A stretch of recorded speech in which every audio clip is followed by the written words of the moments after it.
Hi, I'm Bob Tabor with www.learnvisualstudio.net, where I teach beginners the skills they need to get their first software development job building Windows and web apps at the world's best companies as quickly as possible. As I stated at the outset of this series, half of the battle to learning to develop software is learning the Visual Basic syntax, and then the other half of the battle is learning how to utilize the .NET Framework class library. The .NET Framework class library has a second name that it's also known by. I may have accidentally slipped it in occasionally. It's known as the Base Class Library, or the BCL. And I'll explain why this is actually a very interesting way to describe the library as a series of base classes. And we'll talk about base classes and inheritance in this lesson. So what we want to do is to create a new project called Understanding Inheritance. Inheritance is another tenet of object-oriented programming. We've already said that encapsulation was the first tenet of object-oriented programming.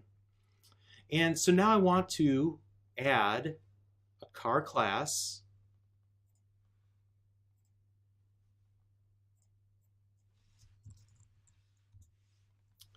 and I will use the properties that I've used in the past. So I'll just paste them in. Make sure you pause the video and follow along. Type these in if you want to. And then I'm going to also create a method called formatMe, and it will be used to create a string that has all of these properties properly formatted for display on a screen of some sort.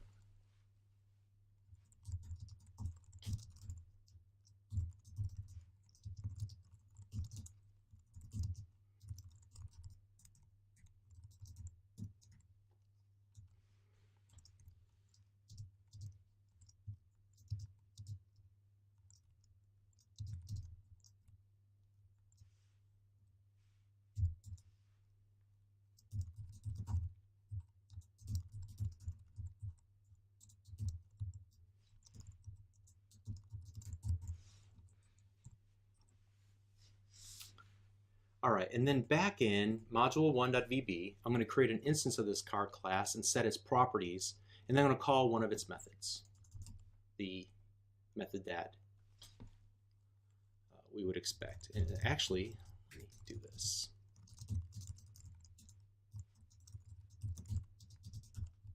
We're going to upgrade for this example.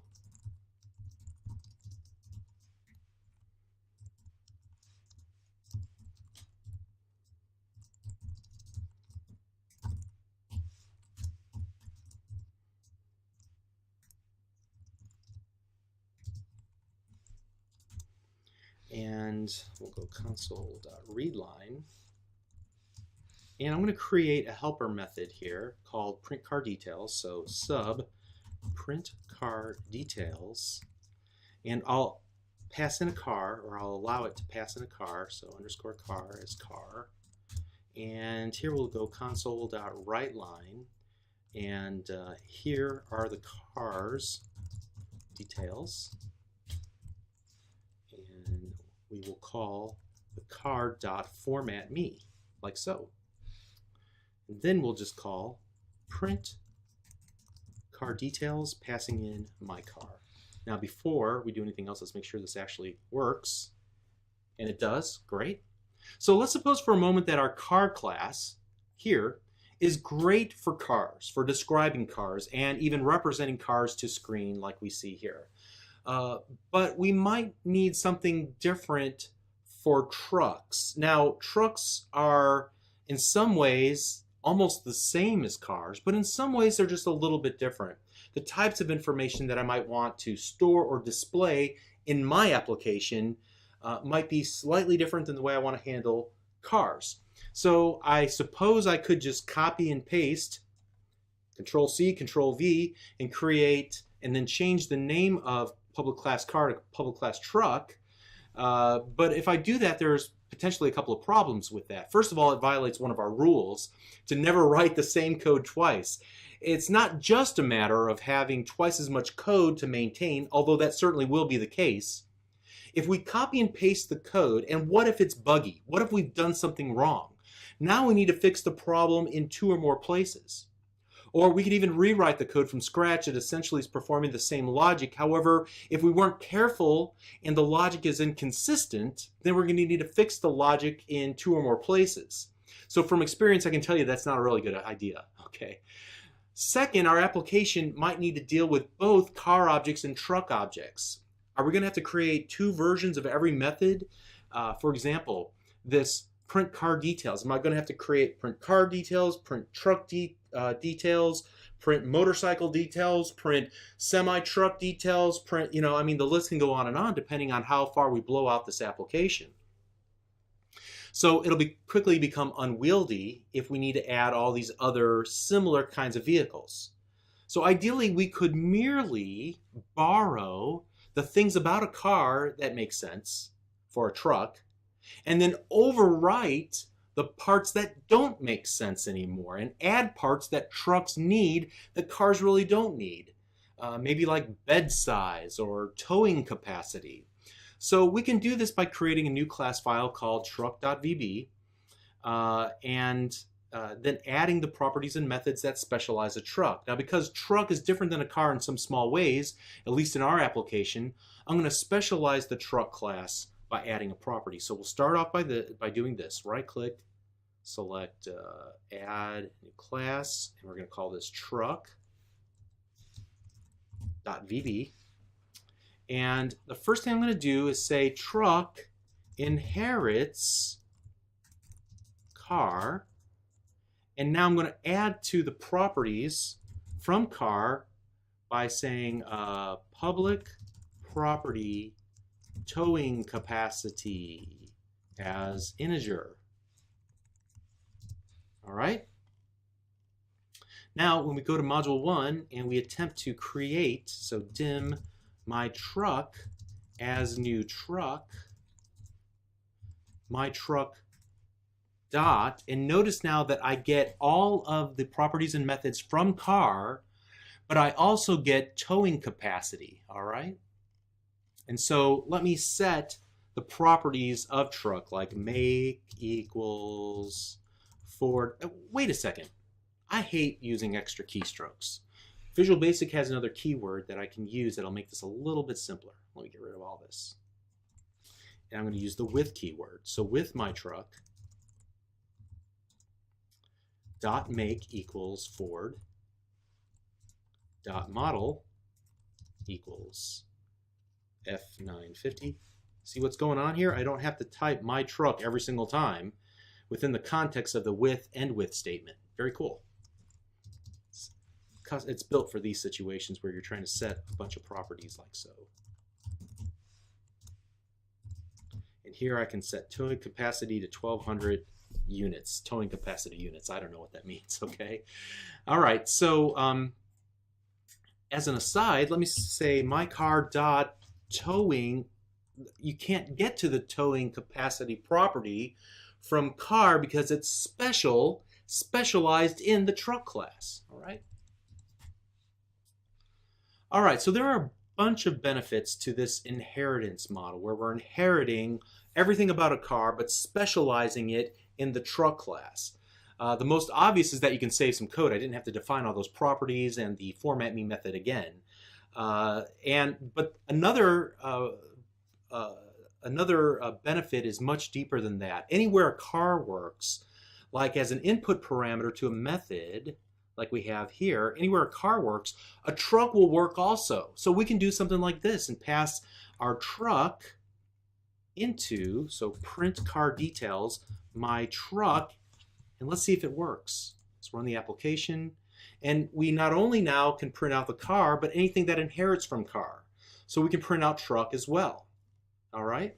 So it's only possible because truck is a type of car. There's actually some different terminology that we can use to describe the relationship between a car and the truck. For example, the car class is referred to as the base class, and the truck is the derived class. Or the car class is called the parent class, and the truck is called the child class. Or the car is called the superclass, and the truck is called the subclass. All of those different terminology usages will be found as you look around, depending on who's writing and what their background is, but they're all kind of describing that same relationship between those two classes now, based on their inheritance. So our purpose in this lesson is to talk about how the .NET Framework base class library is just one massive collection of base classes and derived classes. Why? Why do they use this or employ this technique? Because it creates this flexible way of working with classes in the framework. Again, it goes back to that polymorphic behavior. What was that? Wherever the car works, anything that derives from car will also work. That's the third tenet of object-oriented programming, is polymorphism. All right, you don't need to know that. All right, so at any rate, one example, and there are many examples to look at in the base class library, we're just going to pick one, is to look at the stream reader class. We actually used the stream reader in the read text file while project way back. The stream reader class was utilizing functionality that's defined in the file stream class, because stream reader derives from the file stream class. And if you want to follow along, here's the web page that I'm currently looking at. All right, so you might want to navigate to that shortcut and it'll take you to this page. So by the way, I'm looking at Microsoft Developer Network. I often refer to this as MSDN, the Microsoft MS Developer Network, DN. And it contains many resources for developers. Most importantly for our purposes, it contains a page describing each class in the .NET Framework class library in the standardized format, including kind of a brief explanation of what the class is there for, its inheritance hierarchy, the syntax that would be used to define this class, so you can kind of see where it derives from and all that.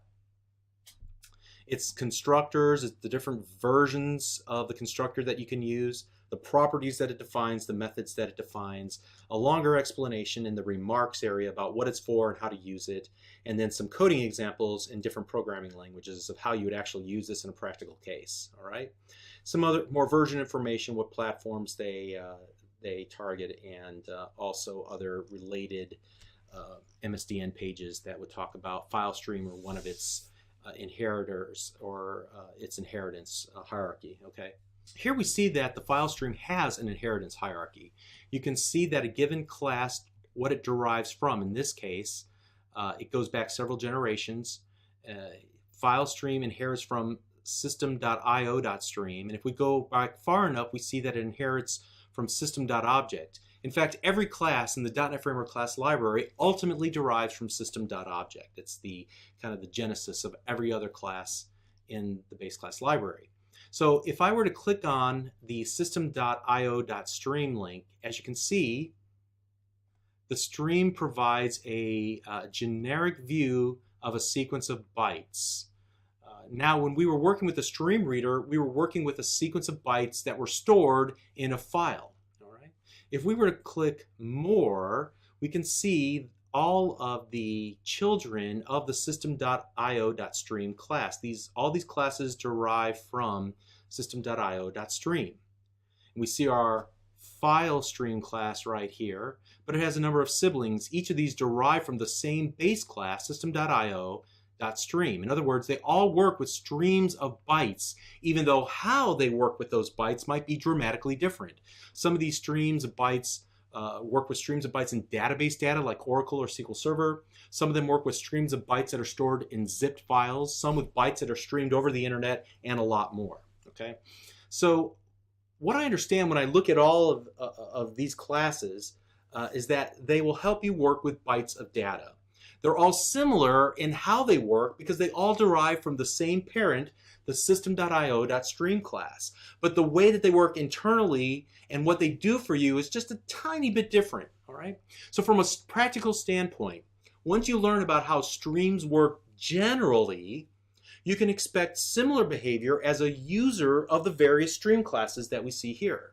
Instead of just memorizing the specifics about each class, you can kind of fumble your way around, associating things you know about other stream classes to a new usage of a stream-based class that you need to work with now. So inheritance is a core concept in the .NET Framework class library. It benefits you and I as users of the base class library because now, once we get the notion of a stream under our belt and working with stream, we can work with all different kinds of streams in a similar fashion. All right? Let's minimize that. All right, so let's move on now. I want to go back to the car class. You can see here I have this format me method that we've created. And it just happens to be called from this print car details helper method right here. Great. But suppose there's something about this format me method that simply won't work for trucks. After all, at the moment, its formatting is really geared towards cars. It doesn't even consider the fact that there might be other properties that could be implemented. So not to worry. You can override the implementation of this method in the truck class, in the derived or child class, by using the same method name and signature like so.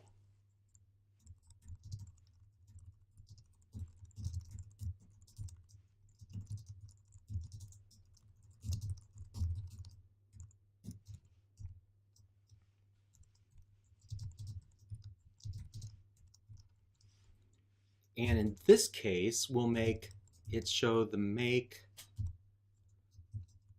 the model, and the towing capacity. All right? But we're not done. In order to really make this, to make this work, we're going to have to go back to the car class where it's overriding this function, and we're going to need to say that you can override it. So we'll make it overrideable. The overrideable property or attribute means that if you want to override this, go ahead. If you don't, that's fine too. We have a base implementation for you to use if you choose as an inheritor of our class to not implement it. But if you want to override it, go right ahead like we've done here. All right.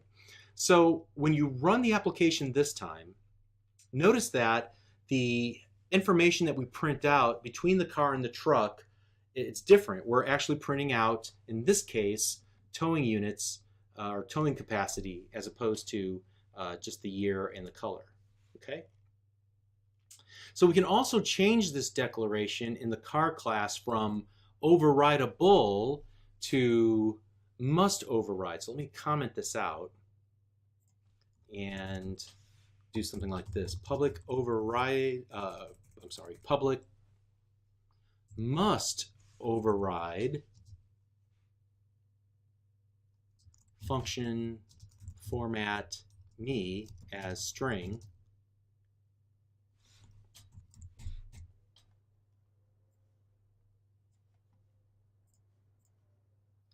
So I'm going to change overrideable to must override, which basically says if you derive from me, that's cool, but you have to change this method to suit your needs. I'm not going to support any crazy idea that you come up with. You got to create your own format me method if it's anything but car. All right, so that would force us to create this overrides function format me in the truck class and any other class that comes after that also inherits from car. Okay. Now, if you make that change, you're also going to need to modify the definition of the car class to must inherit. You can see if we hover our mouse cursor over the car, you can see that car must be declared must inherit because it contains methods declared must override. So we can just click this to insert the must inherit, in which case we wouldn't provide a return or an end function because we would only say this is basically an abstract base class in object-oriented programming parlance. It's basically saying this isn't a real instance of a car. It's just the concept of a car that you have to inherit from. All right, so it changes the dynamics quite a bit. Now, using the must inherit in this particular context is not appropriate because we still need to define an implementation for the car itself, but that does bring up a larger issue. Maybe we shouldn't derive our truck directly from car, but instead maybe we should have them both derive from a higher level base class. And so what we'll do is create an abstract base class. We won't use the car as the abstract base class. We'll make it derive from, let's call it a vehicle class. So again, in this case, simply deriving truck from car might not be quite right. Some properties and methods available in car might not be applicable to truck. We may not care about, for example, the color of the truck. We just care about its towing capacity, okay, for example. So admittedly, in this simple example, it really shouldn't matter, but what if we had a more complex scenario? There might be some things about the car that doesn't apply to the truck. Well, in these cases, the best thing that you can do is back up a little bit and you create a special type of base class called an abstract base class. And the difference between a regular base class and an abstract base class is that you cannot create an instance of an abstract base class. The only way that it really becomes useful is when there's a concrete version of that class created. So this is exactly how the stream class that we just looked at works. Back in MSDN, if we look at that web page one more time, and if we take a look at the very top here, the sample implementation of the stream class, if it were to be implemented in Visual Basic, you'd see that it implements this must inherit class. So even if you take a look here in all the properties, when overridden in a derived class, when overridden in a derived class, all right, all these properties have to be overridden in order for them to actually be used in a derived class. So in this case, the notion of a stream is just a concept. And the way that it's defined is simply a template, something that you can't create an instance of. However, if we were to go back to file stream is something concrete, something that we can actually work with and create an instance of and use, all right? So in the example that we've been using up until now, we might choose to create a vehicle abstract base class and then have both the car and the truck and maybe even other vehicles in the future, such as a motorcycle or a boat or a semi-truck or whatever the case, inherit from it. So let's introduce a new abstract base class. And when we do that, it's going to cause ripple throughout our entire code example. Let's start by adding a new class, and we're going to call this vehicle. And here we're going to take all the properties we define in car and implement them in vehicle. And then we're going to take this public must override function format me as string. I'm going to copy that and put that in vehicle as well. Now we don't need a body for this because again, this is just an abstract must inherit class, all right? Now, back in the car class, what we'll do is remove must inherit, and we'll say it inherits from vehicle. And that will cause some ripples. I'm going to get rid of this and put overrides instead. And now in the truck class, I think we'll, instead of inheriting from car, we'll inherit from vehicle, like so. Great. And then back in module 1, what I want to do is I'm going to change this. Now you can see when we call print car details, it no longer works with my truck. Why not? Because truck is no longer derived from car, it's derived from vehicle, and only a car will work here. So we want to change this print car details. In fact, I'm going to call this print vehicle details, and we'll work with something called a vehicle as vehicle. And we'll say, here are the vehicles details, and we'll use the input parameter vehicle, like so. And now we'll change it here where we're printing vehicle details and print vehicle details. Okay, see how many ripples that made through our entire code base, but now when we run the application, we can see that it works once again. And so we were able to introduce an abstract base class that is just an abstract concept that's made concrete by those classes that inherit from the abstract base. Okay? So the antithesis of an abstract base class or a must inherit class is the sealed class, meaning that you cannot inherit from it no matter what. So you might never want another class to be able to inherit from your class, so you could mark it not inheritable, like so. Let's take the truck class, for example, and we'll say you can't inherit class truck. So now if we were to attempt to do something like this and create a semi-truck, like so, let's go below it, public class semi inherits truck, we're going to get a blue squiggly line that says semi cannot inherit from class truck because truck is declared not inheritable. All right, so the reason why you might want to do this might not be obvious just yet, but know that some classes in the .NET Framework class library are marked not inheritable. And so I think whenever you work with classes in the .NET Framework class library, be aware that almost every class is part of an inheritance hierarchy, and sometimes that points you in the right direction as to how they intended that class to be used. So if a class has a method or properties which are not readily apparent, it might be because it's inheriting the method or the properties from a base class or an abstract base class. You might learn a lot about a given feature of the base class library if you simply stop and take a moment to understand a little bit more about the parents of that class or its siblings or even the children that inherit from it. Oh, I'm not supposed to use this class. It's merely an abstract base class. Silly me. For all these other specific implementations, I'm supposed to use one of those instead of, for example, the string class, right? So you can certainly utilize inheritance in your own projects, and I think you will as time goes on, but frankly that might be down the road a little bit from now. If indeed this is your first attempt at learning to program regardless of the programming language.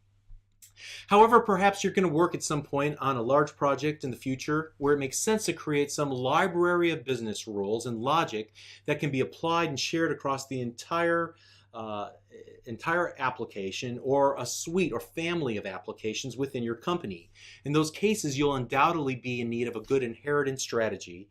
And again, there are good design patterns for properly utilizing inheritance in your application's designs. But for now, your focus will probably be on consuming and utilizing the libraries that are created by others, like the .NET Framework base class library or others that are within your organization. The other takeaway from this is that there are a number of Visual Basic classes and method modifiers that the creators of the base class library have used in an effort to guide you or to push you in a certain direction when using their classes. By that, I mean that they create abstract base classes or sealed classes or use other modifiers in an effort to help nudge you, the consumer or the user of those classes, in the right direction and prevent you from doing something that would break those classes. It forces you to use them the way that they were originally intended. It's just a matter of realizing, oh, I can't create an instance of this class. It's marked must inherit, all right, or it's static. Or, oh, I can't derive from this class because it's marked not inheritable. It's sealed, all right? So once you understand a few of those key terms, you'll be able to interpret the MSDN help and understand what you're supposed to do with a given class or what your options are, all right? So hopefully that made sense. If not, watch this video again. There's no shame in that. Make sure you understand these ideas before we move forward, or at least understand them to the extent that you're able to duplicate this example and see what's going on. Don't move forward until you really get it, okay? So that's great. I'll see you in the next lesson. Thank you.